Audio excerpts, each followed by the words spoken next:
ProjectAD.me.com has some of the best supplements around. You guys know that I've supported Project AD from the beginning. They've supported Beast Fitness Radio from the beginning. Joe Binley over there has a whole team of just amazing guys. If you go to their website, you can actually check out and see their entire health line, which includes a fiber product, natural greens and reds product, a heart and liver and kidney-based products.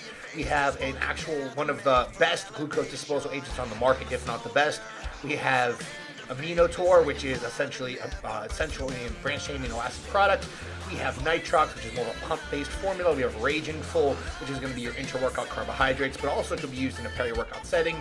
There is things for digestion, there's things for energy, there's things for fat loss. Overall, Project AD has everything you need. Use coupon code BFR25 at checkout to save you guys some money and obviously to support this podcast and support Joe Binley. Mike Arnold has been nice enough to come on Beast Fitness Radio weekly, do Q&As, do topic videos, and so because of that, and because he actually does help sponsor this podcast as well, we want to show him some support. Check out maresearchchems.com, coupon code ALEX15, and masupps.com for code ALEX20.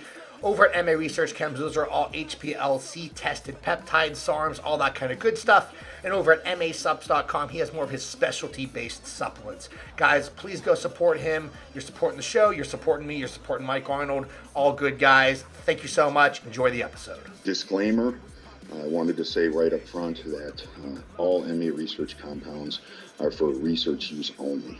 In vitro use research is the only legal acceptable application. So anything we're going to talk about from this point forward is strictly done for entertainment purposes. There are no recommendations or guidelines given outside the realm of entertainment.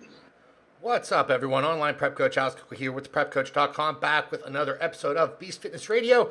Today we are doing another educational segment. I wanted to talk a little bit about prolactin and kind of the basics of prolactin, and then maybe a little bit of how it actually correlates with PED use and all that kind of good stuff. Because again, remember, you have to understand the basics before you go ahead and actually throw drugs into the equation. Not only that, but this is something that everyone should just know. If you are a bodybuilder, if you are a physique or performance-based athlete, this is some of the basic things that are going on in our body from a hormone standpoint, from a really just a biology standpoint. So we really need to make sure that all our ducks are in a row with that. And I've actually said that phrase maybe 2 times in my entire life, so not sure why that came out now. Sounded right. But either way, before we get into that, I had a lot of requests for people asking on an update on my life, on my wife, and on my little baby Lila. So I wanted to go ahead and actually do that for you guys. First and foremost, it is very, very hard raising a child. Obviously, everyone knows that who has ever had a child, but if you haven't, what ends up happening is all of the things that they tell you is not the things you need to look out for. So what I mean by that is there's a lot of things that people don't tell you about pregnancy, they don't tell you about the birthing process, and they don't tell you about afterwards, after what happens with your relationship with your wife, after what happens and what things you need to look out for with your actual baby. I have learned so much, and I've spent a lot of time that I'm actually trying to put together a guide for kind of new parents on the bodybuilding side of things, because something very small that you just don't think about and don't know is that breast milk is actually different in the morning versus at night. So it's actually going in rhythm with your body. It's actually changing based on the time of day. And because of that, there's different nutrients at that time versus another. That's one of the things that whenever you look at formulations, basic formula, like Enfamil, things like that, that's something that they don't have. So obviously breast milk is kind of the preferred source. And it's kind of funny that we're talking about prolactin today. But that was what really made me want to talk about that. But either way, there's a lot of little things that you just don't know about. So I'm trying to put together a guide, and then also putting together a guide. And this is all going to be free information for you guys, by the way, on a podcast or a video with, actually I'm going to have my wife come on, and we'll both literally just talk, and we'll talk about what happened, what we did with nutrition and training throughout the whole actual pregnancy process, what we've done recovery-wise, and what we're about to get into. She's actually getting back in the gym tomorrow, so she's finally recovering, and she's starting to feel pretty good. Lila is finally sleeping almost throughout the entire night. She's up to eating about 4 ounces every couple hours. And if anyone who has had a child already, you'll know that that's a lot already. She's only 3 weeks and 2 days old. And she started off at 2 ounces because their digestive system and tract is so small. It's still developing. It's literally just sleep, eat, and then cry every other hour in between. So there's a lot of stuff that I want to talk about there, but again, I'll get into that in a later video or podcast.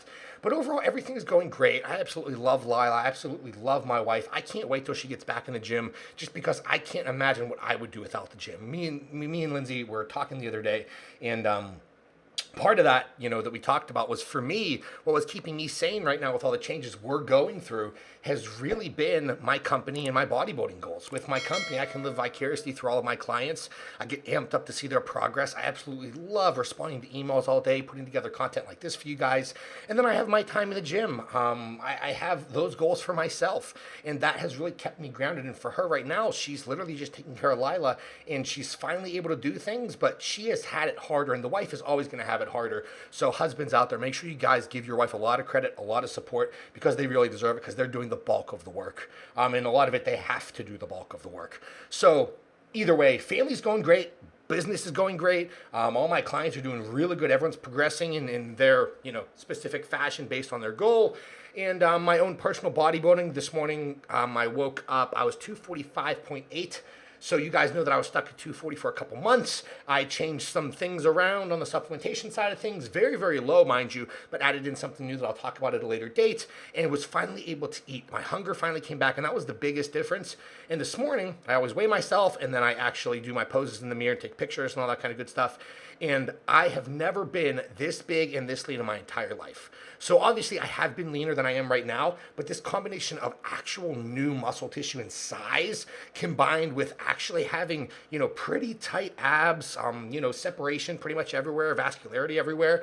I've never had this combination, so it really bodes well for whenever I do decide to get ready for my next show. And by the way, guys, that is not going to happen in the next 6 months because I'm focused on my family.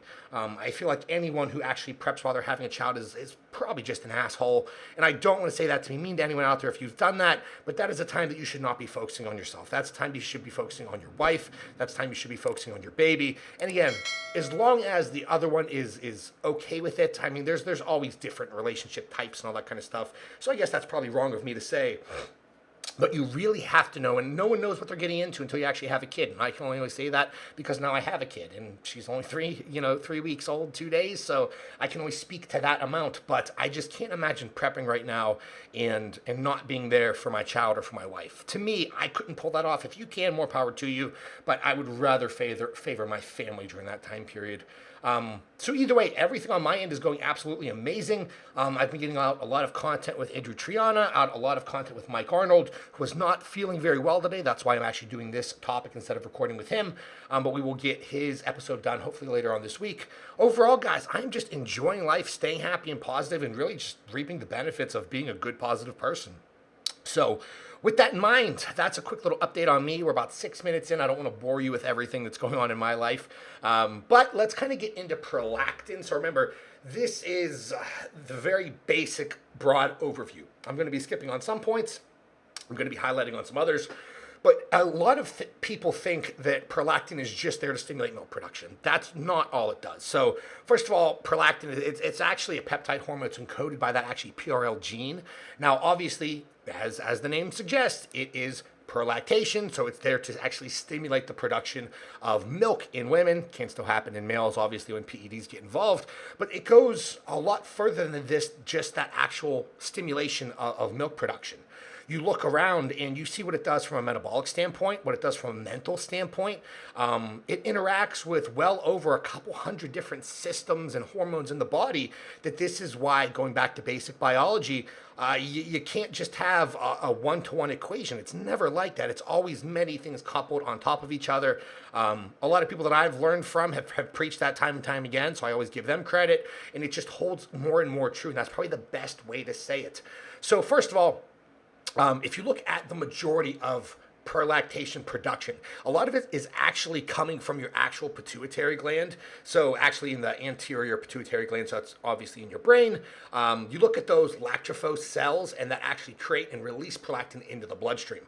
Now, obviously, the majority of prolactin is being produced there. You look in other places like immune cells, skin cells, even fat tissue. Hell, even actually, well, the uterus also does actually produce prolactin as well. But overall, there's more than just one area that this can actually be produced at. So as you can imagine, there can be a lot more interactions. Now we look at lymphocytes, monocytes that actually release prolactin as a cytokine, which is essentially just an immune system stimulant. you look at what that does and kind of correlate that with the hypothalamus. So if we look at other pituitary hormones, prolactin is under is under the control basically of our hypothalamus. So that produces hormones that actually stimulate and actually inhibit prolactin secretion. So going back to that, that PRRP, which is prolactin releasing peptide, that actually does reduce appetite, stimulates the pituitary gland to release prolactin.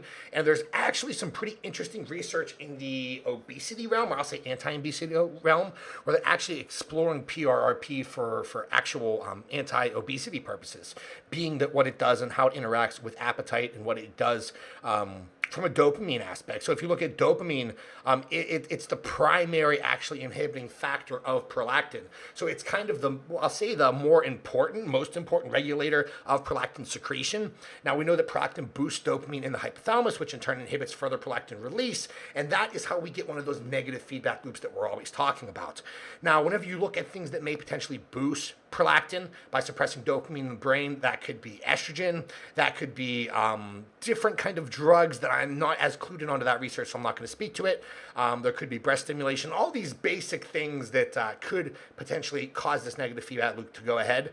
We have a lot of interactions. I'll dive into estrogen. So estrogen actually has a potential and generally does a good job at blocking dopamine, but estrogen actually directly boosts the growth of prolactin producing cells and stimulates their secretion.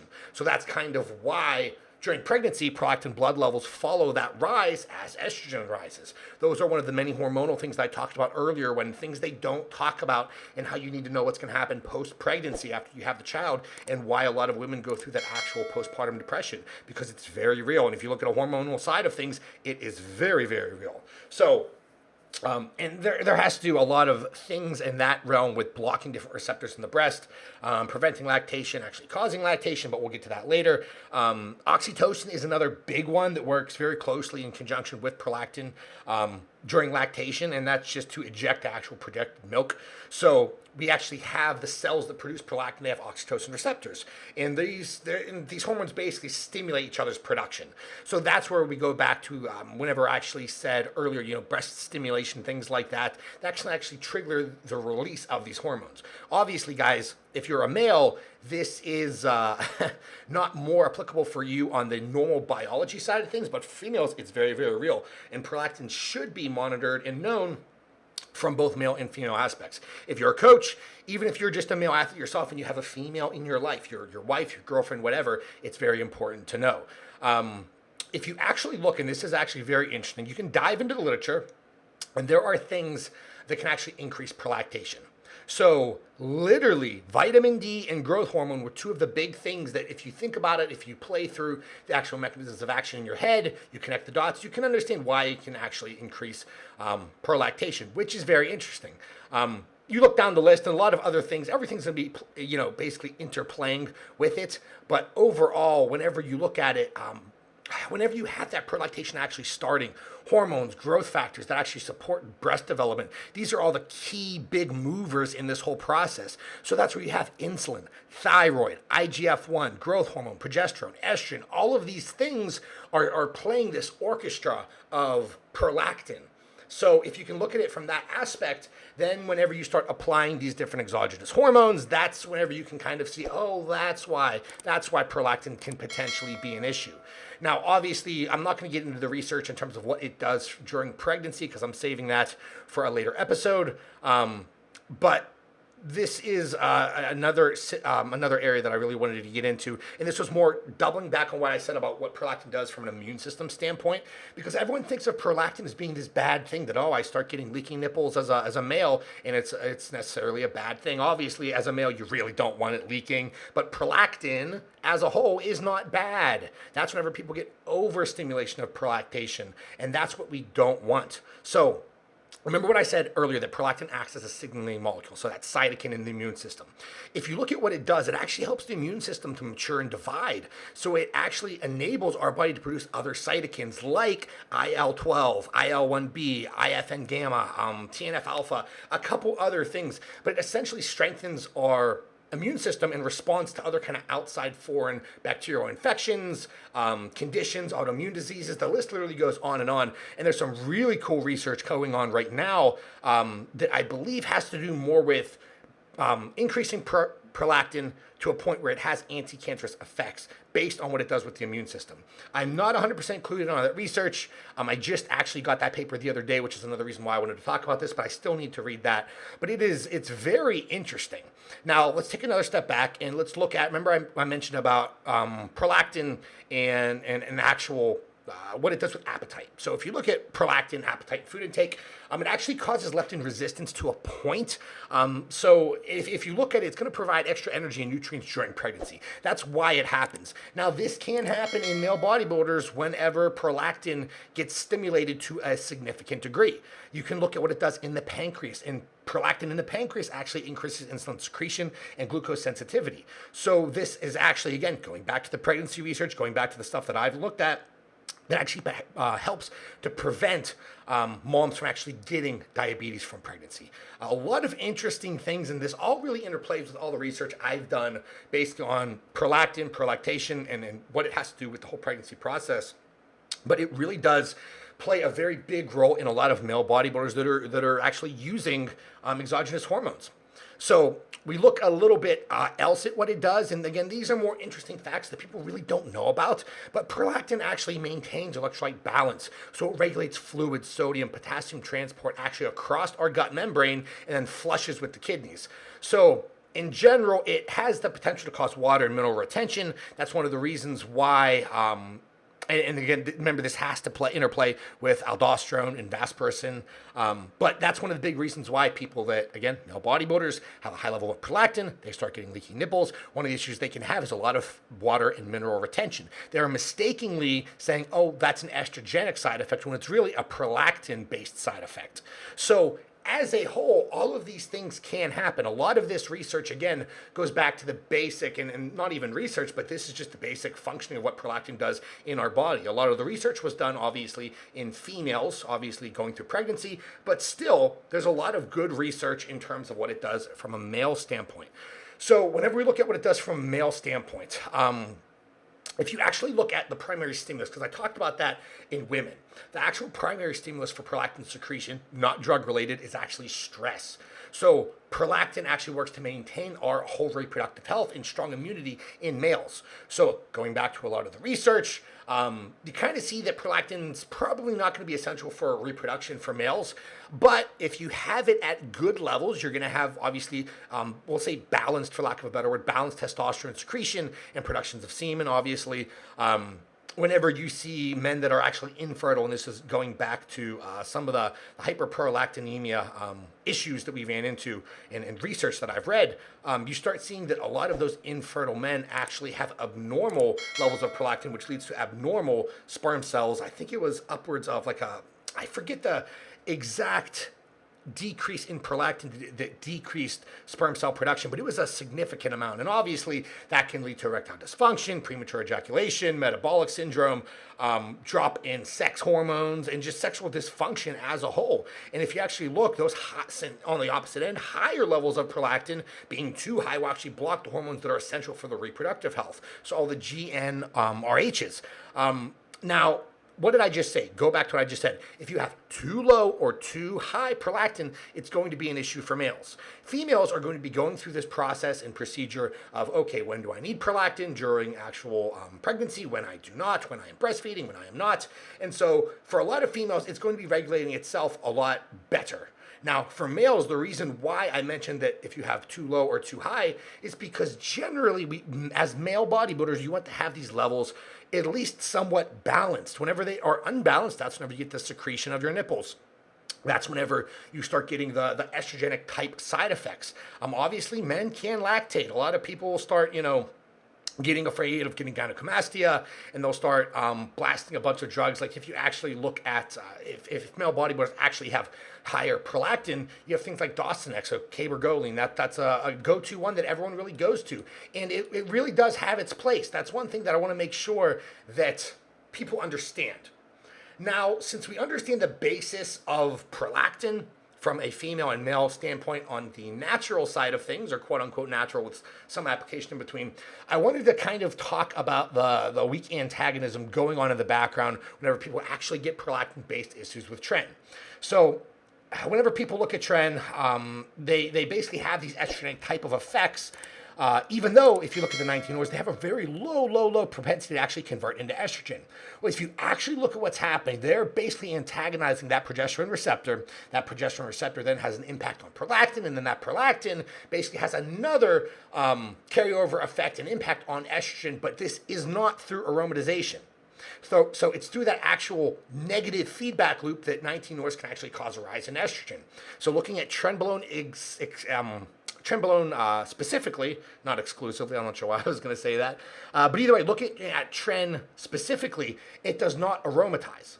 But it's going to eventually get to the liver. Liver's going to metabolize it. And whenever we have this, we actually have tren molecules that are being cleaved by our transferase enzymes. And right there, if you look at the trenbolone molecule itself, it's going to have tren metabolites. Those tren metabolites have proestrogenic effects. So after we actually metabolize tren, that's when we can see these metabolites actually having estrogenic effects. And generally in males, whenever you see that prolactin increasing, it usually decreases overall interest in sex, overall sexual drive and sexual function dramatically. That's why a lot of the 19-ORs don't do such a good job on the sexual side of things. That's why the DHCs actually drive sexual function. Estrogen drives libido. Nandrolones, like I said before, they activate that progesterone receptor. They cause competitive antagonism, and it basically antagonizes with prolactin.